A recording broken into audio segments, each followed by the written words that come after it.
आज जो हम अध्याय करने वाले हैं, जय हिंद वंदे मातरम। अध्याय 14। पहला एक क्वेश्चन, कार्बोहाइड्रेट क्या होते हैं और इनका वर्गीकरण करके 4 प्रमुख कार्य कीजिए, लिखिए। आपको बायो पार्ट में भी ये इम्पोर्टेंट है और केमिस्ट्री, दो मतलब एक पर 2 काम हो जाएगा। ये आपको उधर भी काम में आ जाएगा और इस साइड मतलब केमिस्ट्री और फिर बायो दोनों में। परिभाषा, प्रकाश सक्रिय पॉलीहाइड्रॉक्सी एल्डिहाइड या कीटोन या वे पदार्थ जो जल अपघटित होकर इनका निर्माण करते हैं कार्बोहाइड्रेट कहलाते हैं। उदाहरण के लिए ग्लूकोज, स्ट्रोज, सेलोज, सुक्रोज आदि कार्बोहाइड्रेट का वर्गीकरण। कार्बोहाइड्रेट को 2 प्रकार में वर्गीकरण किया गया। एक परिभाषा तो ये हो गई, हम चाहें तो एक और परिभाषा लिख सकते हैं। कार्बोहाइड्रेट हाइड्रोजन, कार्बन और ऑक्सीजन, इन तीनों में से बने यौगिकों को हम कार्बोहाइड्रेट कहते हैं। ये परिभाषा भी लिख सकते हैं ना। अगली परिभाषा है कि कार्बोहाइड्रेट का वर्गीकरण। कार्बोहाइड्रेट देखिए, आप दो प्रकार से वर्गीकरण किया है। एक आ गया अपना शर्करा और दूसरा हो गया अशर्करा, जिसे हम पॉलीसेकेराइड कहेंगे। शर्करा में आएगा मोनोसेकेराइड और ओलिगोसेकेराइड। अब मोनोसेकेराइड के जो उदाहरण है, ग्लूकोज होगा, फ्रक्टोज होगा, ठीक है, लैक्टोज। डाइसेकेराइड ऑलिगोसाइड के हैं, डाइसेकेराइड उदाहरण सुक्रोज हो गया। टाइसेकेराइड रेफिनोल्स हो गया, टेट्रासाइकेराइड और उदाहरण स्टेरियो। तो ये हमारा, और यहाँ पर ये जो रिएक्शंस दे रखी है, ये ग्लूकोज है। ये ग्लूकोज का ये श्वसन की अभिक्रिया, कौन सी अभिक्रिया? श्वसन। ये ग्लूकोज का सूत्र है। ये ऑक्सीजन, ऑक्सीकरण हुआ, कार्बन डाइऑक्साइड और जल, ठीक है, ये हमें ऊर्जा मिल जाती है इतनी, ठीक है। इसी प्रकार अगला जो क्वेश्चन है हमारा, न्यूक्लियकम। बहुत इंपॉर्टेंट क्वेश्चन है और आने की पूरी संभावना है 12th क्लास में। न्यूक्लियरम, यह जीव कोशिका के केंद्र में पाया जाता है। इसमें फास्फोरस की मात्रा अधिक होती है। न्यूक्लिक अम्ल पॉलीन्यूक्लियाइड होते हैं जो अनेक न्यूक्लियोटाइड की कोशिकाओं से मिलने से बनती है। प्रत्येक न्यूक्लियोटाइड 3 प्रकार के रासायनिक घटकों का बना होता है। पहला रहेगा फास्फेट समूह, सेकेंड रहेगा अपना पेंटोस राइबोस शर्करा, जिसे बोलते हैं डीऑक्सी राइबोस शर्करा, ठीक है, और विषम चक्रीय बेस जैसे पिरामिडिन के व्युत्क्रम एम प्यूरिन से उत्पन्न होते हैं। न्यूक्लिक अम्ल 2 प्रकार के होते हैं। कितने प्रकार के होते हैं याद रखना। न्यूक्लिक अम्ल 2 प्रकार के। पहला जो प्रकार है डीएनए, कौन सा है? डीएनए। डीएनए का फुल फॉर्म होता है डीऑक्सी राइबोस शर्करा अणु। आरएनए राइबोस शर्करा या अम्ल, ठीक है। डीएनए के घटक डीऑक्सी राइबोस शर्करा अणु, फास्फोरस अम्ल के अणु और नाइट्रोजन बेस के में ये 2 तरह के होते हैं, पिरामिडिन बेस और प्यूरिन बेस। इसके जो अंतर्गत है, ठीक है, इसके अंतर्गत पिरामिड बेस के अंतर्गत थायमिन टी आते हैं तथा प्यूरिन बेस के अंतर्गत एडेनिन और ग्वानिन 2 आते हैं। याद रखना, पिरामिड के अंतर्गत एक 2 आता है, साइकोटिन और थायमिन, और प्यूरिन बेस के अंतर्गत क्या आएंगे? एडेनिन और ग्वानिन। आरएनए के घटक आरएनए टाइबोस और नाइट्रोजन बेस जैसे एडेनिन, ग्वानिन, यूरेसिन और साइटोसिन होते हैं। संप्रेक्षण में समझाइए 2 एंजाइमों के नाम और उनके कार्य। जल में घुलनशील 2 विटामिनों के नाम, उनके अभाव से होने वाले रोग। आप देखें 2 एंजाइम के नाम, तो एमाइलेज और पेप्सिन, ये दोनों ही क्या है हमारे? एंजाइम। इसके बाद हम देखेंगे कि एमाइलेज, यह स्टार्च के ग्लूकोज, एमाइलेज जो रहता है स्टार्च को ग्लूकोज में बदल देता है, स्टार्च एमाइलेज और ग्लूकोज। पेप्सिन का कार्य, यह प्रोटीन को अमीनो अम्ल में बदल देता। काय में बदल देता? प्रोटीन को पेप्सिन अमीनो अम्ल में।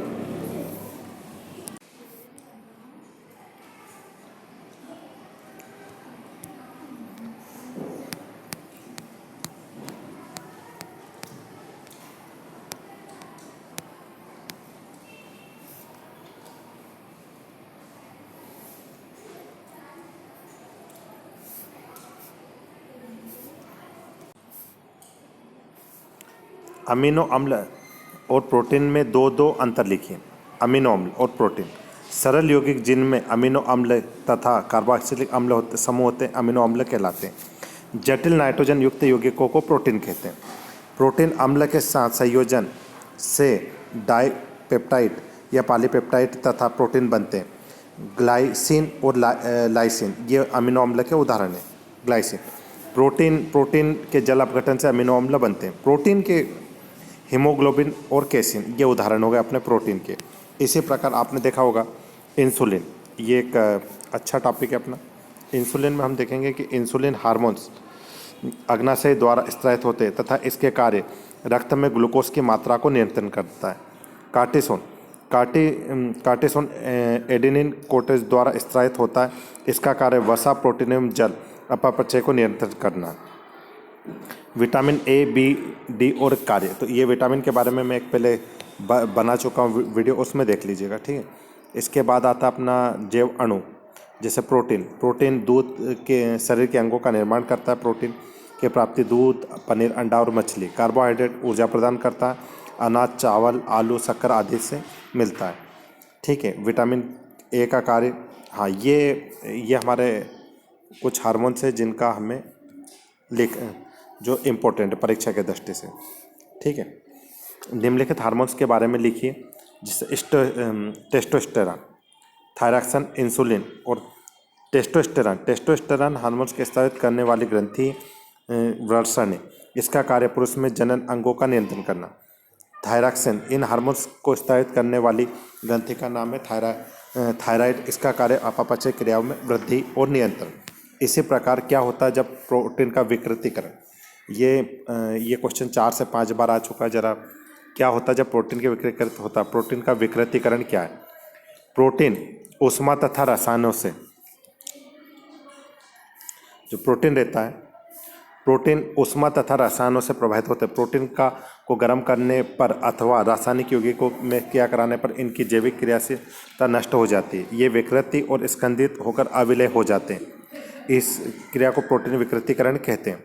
विकृतीकरण से प्रोटीन की प्राथमिक संरचना अपरिवर्तित रहती, किंतु वृत्ति और तृतीयक संरचना में परिवर्तन आ जाता है। जब जैसे अंडे को उबालते हैं तो कुछ समय के लिए रखा जाता है, तो उसमें अंडे में प्रोटीन अविलय रेशेदार प्रोटीन में परिवर्तित हो जाता है, जिससे प्रोटीन का स्कंदित हो जाता है, अर्थात प्रोटीन का विकृतीकरण हो जाता है, ठीक है। ये हमारा विटामिन है, विटामिन में करवा चुका हूँ। इसके बाद है अपना मोनोसेकेराइड, ठीक है, पॉलीसेकेराइड, ये उसके प्रकार है कार्बोहाइड्रेट के, ठीक है। मोनोसेकेराइड कार्बोहाइड्रेट का एक प्रकार है। ये सबसे सरल कार्बोहाइड्रेट है। इन्हें जल अपघटन के द्वारा सरल कार्बोहाइड्रेट में परिवर्तित किया जा सकता है। इसका सामान्य सूत्र CnH2nOn है, जहाँ N 1 से लेकर 10 तक हो सकते हैं। ये क्रिस्टलीय ठोस होते हैं, जल में घुलनशील तथा स्वाद में मीठे होते हैं। ये 2 प्रकार के होते हैं, एल्डोस और कीटोन। डाइसेकेराइड, ये शर्करा तथा मोनोसेकेराइड के 2 अणु से संयुक्त होने पर जल के एक अणु के निष्कर्षण के द्वारा बनता है। दोनों मोनोसेकेराइड के 2 अणु संयुक्त होकर जल का एक अणु प्राय हेक्सोन देते हैं तथा इनमें से एक अणु ग्लूकोज का होता है। डाइसेकेराइड का अणुसूत्र, ये आप डाइसेकेराइड का सूत्र C12H22 और 11 है। उदाहरण के लिए सुक्रोज और मोल्टोस। पॉलीसेकेराइड, ये जल के अपघटन के पश्चात मोनोसैकेराइड के एन अणु देते हैं। ये रंगहीन होते हैं। इनका सूत्र CnH10O स्टार और सेलुलोज। न्यूक्लियोसाइड से आप क्या समझते हैं? ये क्वेश्चन बार बार आता ही आता है। न्यूक्लियोटाइड और न्यूक्लियोटाइड से आप क्या समझते हैं? न्यूक्लियोटाइड जब कोई फ्यूरिन का पिरामिडिन वैसे पेंटोस शुगर अणु के साथ जुड़ा होता है तो इसे न्यूक्लियोटाइड कहते हैं। बेस प्लस शुगर न्यूक्लियोटाइड, यह न्यूक्लियोसाइड का फास्फेट का एस्टर, ये फास्फोरिक एसिड और न्यूक्लिक एसिड, ये फार्मूला है, आप सभी इसे नोट कर लीजिएगा। कार्बोहाइड्रेट हो चुका है हमारा। डाइसेकेराइड किसे कहते हैं? इसके सामान्य सूत्र सुक्रोज और मोल्टोस की संरचना, ये हाँ प्रोटीन की संरचना स्पष्ट कीजिए। ये प्रोटीन का इम्पोर्टेंट है, या प्रोटीन की संरचना का पेप्टाइड लिंक से बनना, ये हमारा अंतर है। मोनोसेकेराइड, डाइसेकेराइड और पॉलीसेकेराइड में अंतर। जैसे मोनोसेकेराइड कार्बोहाइड्रेट के उदाहरण है। इसका सामान्य सूत्र है CnH2nOn।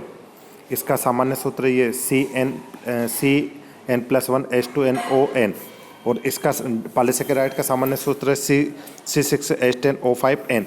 यहाँ पर हेलिक्स या पेंटोस है। इसका जल अपघटन नहीं होता, मतलब मोनोसैकेराइड का जल अपघटन नहीं होता। डाइसैकेराइड का जल अपघटन, यह जल अपघटन होकर मोनोसैकेराइड के 2 अणु देता है। ये जल अपघटित होकर मोनोसैकेराइड के अनेक अणु देते हैं। ये जल में विलेय तथा स्वाद में मीठे होते हैं। ये जल में ये भी विलेय है और स्वाद में मीठे होते हैं। ये जल में अविलेय है, मतलब पॉलीसैकेराइड जो है वो जल में अविलेय है तथा स्वादहीन होते हैं। इनमें ग्लूकोसाइड बंद नहीं होते, इनमें ग्लूकोसाइड बंद होता है। इसमें अनेक ग्लूकोसाइड बंद होते हैं। ये हेमिस्टेट बनाते हैं, ये एसीटल बनाते हैं, ये रेखीय शाखा युक्त उच्च बहुलक और हेमिस्टेराइड बनाते हैं। एसिटिल दोनों नहीं बनाते। ठीक है, आज के लिए इतना ही। जय भारत।